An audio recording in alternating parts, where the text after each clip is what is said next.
There's a lot that gets lost between doing something and documenting something.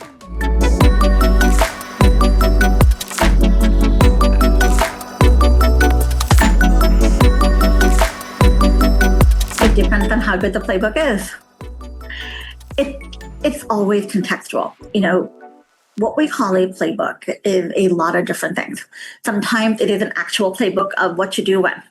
Sometimes it's all the unspoken assumptions about how things happen in our workplace. Playbooks are good. I see a lot of value in writing stuff down. It saves time, effort, energy.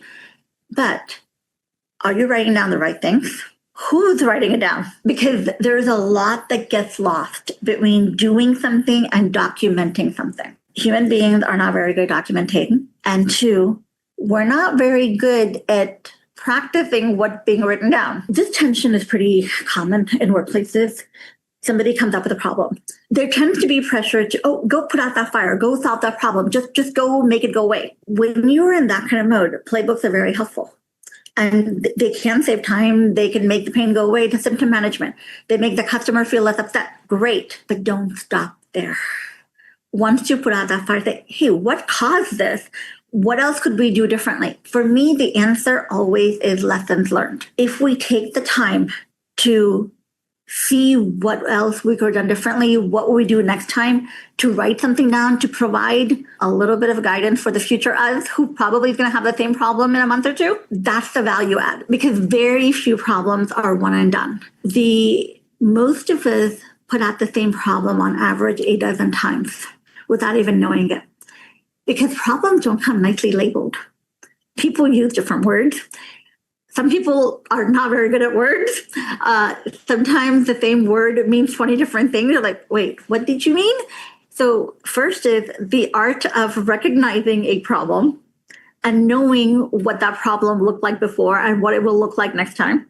And that is an art. Because again, that's understanding human nature. Engineers tend to describe problems some way. Salespeople, very different definition, same problem. And in fact, if you heard them both talk, you would not know as a default, it's the same problem they're talking about.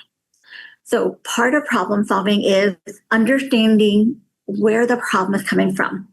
What symptoms does that person see? What would that same problem look like from a different perspective? Because if you're solving it, going beyond the playbook, you are solving all the future iterations of this problem, or at least making it less expensive to address a problem next time it comes up, because I guarantee you it will come up again. So I would say start with the playbook. Look at this. Has this scenario come up before?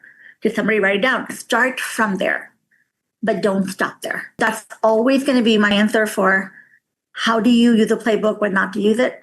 Use it as a guide, use it as a starting point, but don't stop where the playbook stops. The biggest way to think about the difference is, have you added something back to the playbook? If you have, then you actually went beyond the playbook.